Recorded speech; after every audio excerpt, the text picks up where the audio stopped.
Labdien, tautieši! Nu, Poltava. Iepirkšanās nopirku sajūznājām kūciņas. Tas no bērnībā tādas bija. Tālāk cepumi, gaļa. 400 gramu. Umnica, да. Tās ir 200 gramu. Tā mums ir rяженка. Latvijā tādas nav rяженkas. 700 gramu rяженkai. Ja. Tā, kefīriņš. Ja, kefīriņš. Arī 750 kaut kur gramu. Tur nav litrs. Tā, nu un Jacobs. Всё, я считалась. Jacobs.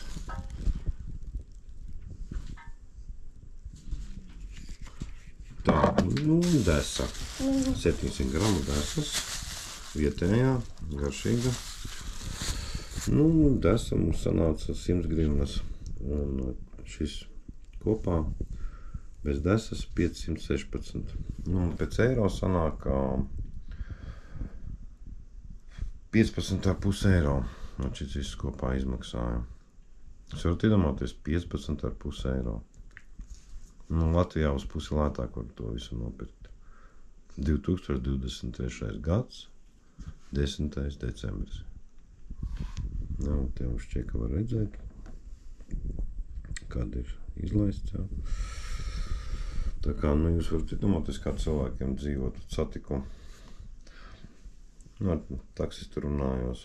Tas nav viņa pamatdarbs. Viņš strādā ātrā palīdzībā pa vadītāju, jā, un piepelnās pa taksistu. Un tā sākām pļāpāt, es no Rīgas un tā. Kā jums tas sokas? Viņš saka, viņam alga. Какой ты умница. Mums vēl te kaķis smuks ir.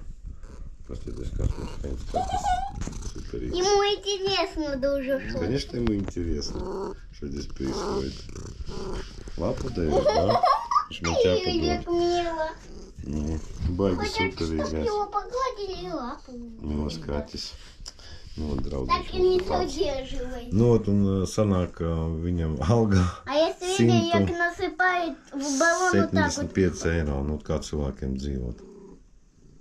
Mēnesī. Viņš vēl pa taksistu piestrādā. No tā, visiem jauku dienu, dalties ar video, lai cilvēki redz, kāds ir grūti Ukraiņiem. Minimālā mēneša algā 6000. 1 eiro ir 40 grivnas. Varat sareiķināt, cik tas ir kopā. Visiem jauku dienu. Lai jums labi sokās. Dalties ar video.